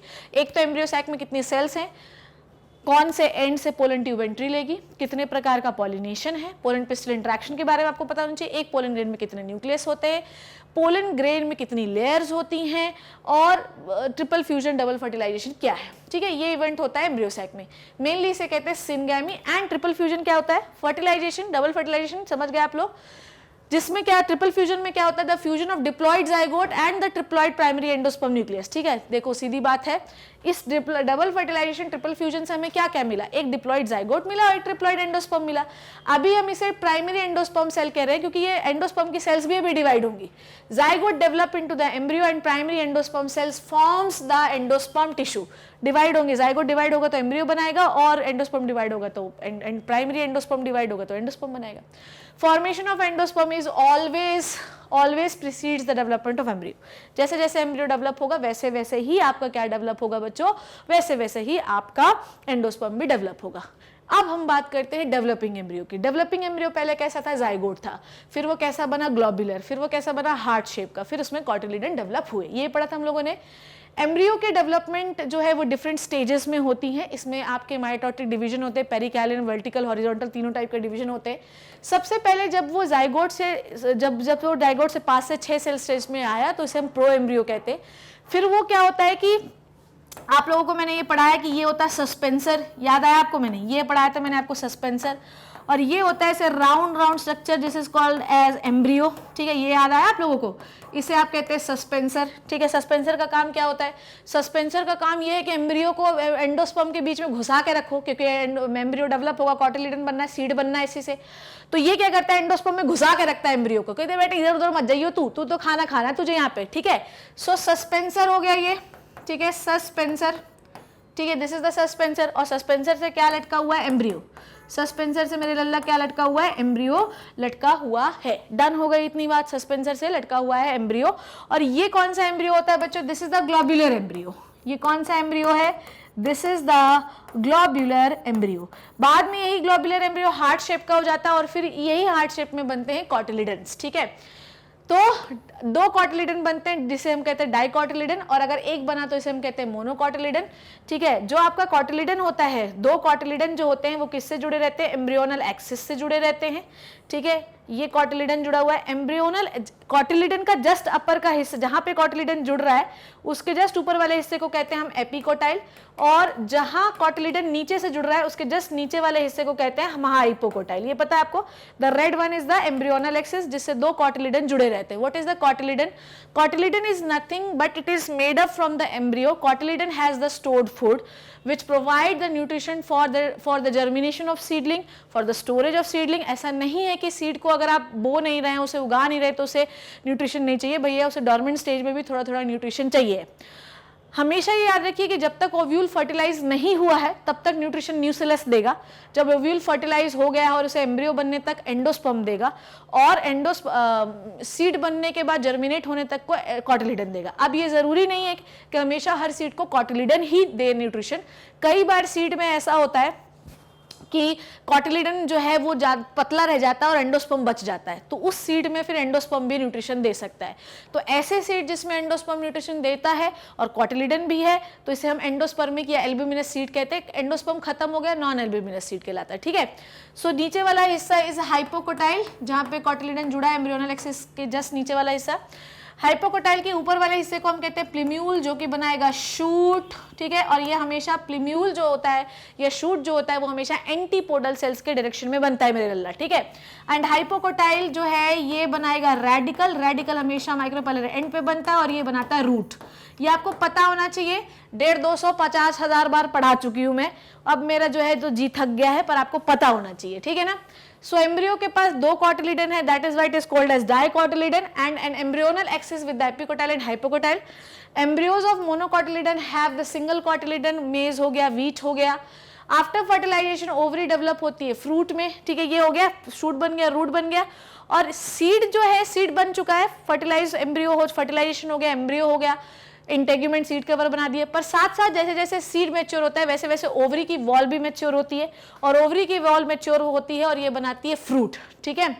आज की क्लास में हम लोगों ने एपोमिक्सिस के बारे में भी पढ़ा। कई बार ऐसा होता है कि हम तो फ्रूट विदाउट फर्टिलाइजेशन बना सकते हैं, जैसे कि बनाना हो गया, जिसे हम पार्थेनोकार्पिक फ्रूट कहते हैं, पर ऐसा भी हो सकता है कि हम सीड विदाउट फर्टिलाइजेशन बना ले, इसे हम कहते हैं एपोमिक्सिस, ठीक है। आपको डिफरेंट काइंड्स के एपोमिक्सिस पढ़ाया मैंने कि ओव्यूल के आसपास के हिस्से अगर उनका दिमाग खराब हो जाए तो वो भी एम्ब्रियो बना सकते हैं बेटा। न्यूसिलस एम्ब्रियो बना सकता है, सिनर्जिड एम्ब्रियो बना सकता है, मेगास्पोर मदर सेल एम्ब्रियो बना सकती है, सब एम्ब्रियो बना सकते हैं, ठीक है। बस याद रखिएगा कि apomixis is the process by which we make the seed but without fertilisation और without meiosis. It mimics the sexual reproduction but actually it is not, it is the asexual reproduction. ये एसेक्सुअल मोड का reproduction है बच्चों, ठीक है। समझ आ गई बात? इसके बहुत सारे एडवांटेज है। एपोमिक्टिक सीड जो होता है इसमें कभी आपको कोई वेरिएशन देखने के लिए नहीं मिलेगा, इसकी वैरायटी अच्छी होती है और हमेशा एक ही प्रकार की चीज़ आपको मिलेंगी तो सुंदर दिखते हैं ये, ठीक है। न्यूट्रिशनल वैल्यू हमेशा मेंटेन रहती है। नेचुरल प्रोडक्ट, नेचुरल मेथड पे आप डिपेंडेंट ही नहीं है। ऐसा नहीं है कि एपोमिक्सिस हमेशा आर्टिफिशियल करेंगे, ये नेचुरल फिनोमिना है। आपने देखा इसमें कि सिट्रस वगैरह ये नॉर्मली एपोमिक्सिस करते रहते हैं। कभी किसी सिट्रस के फ्रूट को काटिए, उसका बीज खोलिए तो उसमें आपको बहुत सारे एम्ब्रियो दिखेंगे, तो बहुत मल्टीपल एम्ब्रियो एपोमिक्सिस से ही बनते हैं, क्योंकि एक एग ही है आपके पास, एक ही पोलन ग्रेन फ्यूज होगा, फिर मल्टीपल एम्ब्रियो कैसे आए? मल्टीपल एम्ब्रियो आए, इधर उधर की सेल्स जो है वो भी एम्ब्रियो बनाना शुरू कर दी। तो ऐसा कोई पौधा जिसमें आपको एक से ज्यादा एम्ब्रियो दिखाई दे रहे हैं, मतलब it is the example of apomictic fruit, ठीक है। उसके बाद मैंने आपको बताया पॉलीएम्ब्रियोनी। अगर आप डिफरेंट काइंड्स ऑफ सेल, ठीक है, अगर आप अपने न्यूसिलस, सिनर्जिड इनकी सेल से एम्ब्रियो बनाने लगे then this is called as polyembryony. So बच्चों, इस पूरे चैप्टर में हम लोगों ने मेल पार्ट फ्लावर पढ़ा, फ्लावर के बाद male part of the flower पढ़ा, female part of the flower पढ़ा, फिर हमने पॉलिनेशन पढ़ा, फिर हमने फर्टिलाइजेशन पढ़ा, फिर हमने एम्ब्रियो डेवलपमेंट पढ़ा। एम्ब्रियो डेवलपमेंट के बाद हमने सीड ऑफ फ्रूट पढ़ा, उसके बाद हमने क्या पढ़ा? Apomixis and the polyembryony with the hybrid seeds. I hope कि ये चैप्टर आपने अच्छे से लर्न किया होगा। कुछ कंफ्यूजन हो please let me know, I am here for you only people. अब आप अपने आराम से ऑब्जेक्टिव सॉल्व करिए जितने आपके मन करे। नेक्स्ट क्लास आपके लिए बहुत ही एडवेंचरस और बहुत ही सरप्राइज राइजिंग क्लास होने वाली है मेरे 12th क्लास के बच्चों। And don't worry 11th and 10th class के बच्चों, मैं आपको भूली नहीं हूँ, आप हमेशा मेरे दिल में रहते हैं, और जो लोग दिल में रहते हैं उनको जुबान मिलाने की जरूरत नहीं होती, आंखें ही उनका जो है फसाना बताती हैं। सो मेरी आंखों में देखा करो, तुम तो मेरे आंखों में बसे हुए, तुम तो मेरे आंखों के तारे हो। सो 10th और 11th क्लास आपके लिए भी मैं कुछ करने वाली हूँ, और उसके लिए आपको थोड़ा इंतजार करना पड़ेगा। जितना आप इंतजार करेंगे उतना ही उसका फल मीठा होगा। अगर आप चाहते हैं कि इसी प्रकार से बेहतरीन, शानदार, जबरदस्त, जिंदाबाद लेक्चर आपको मिलते रहें, you can visit the website of magnet brain, magnetbrains.com। आपको लिखना है, क्लास 12th पे जाना है, वैसे ही आपको मेरा ये विंडो दिखाई देगा। Click your cursor to my face और द वॉच नाउ पे क्लिक करोगे तो नंबर 1 पे खुलेगा, मेरी फोटो पे क्लिक करोगे तो ऐसी एक लिस्ट आएगी। सेक्सुअल रिप्रोडक्शन, फ्लावरिंग प्लांट देखना, आप देख सकते हो, लिस्ट खुलेगी। अगर आप ह्यूमन रिप्रोडक्शन देखना चाहते हो, पहले लेक्चर ये, नेक्स्ट वीडियो करते जाओगे, लेक्चर आता जाएगा। मेरा हमेशा आपको ये सजेशन रहता है कि बीच में गिगी पहला मचाने से अच्छा है कि आप हमेशा सीक्वेंस वाइज लेक्चर को देखा करो, ऐसी कुछ भी उठा के मत देखा करो। जैसे मान लो कि अगर आपने सीड ऑफ फ्रूट देखा, then you go for the apomixis and polyembryonic. मेरे बच्चों, अगर आप एनसीईआरटी खोल के देखोगे तो अब एनसीईआरटी आपको मक्खन लगेगी, मक्खन, ठीक है। और कोई भी बच्चा अगर वो नीट क्वालिफाई करना चाहता है तो बिना एनसीईआरटी के तो कुछ नहीं होने वाला उसका। 90% सिलेबस आपके एनसीईआरटी से आता है, ठीक है। 10% जो एक्स्ट्रा आने वाला वो मैं आपको यहाँ बता देती हूँ। See you in the next class with the new adventure and a new session. I hope you learned and enjoyed the session. See you in the next class बच्चों, तब तक thank you so much and bye bye.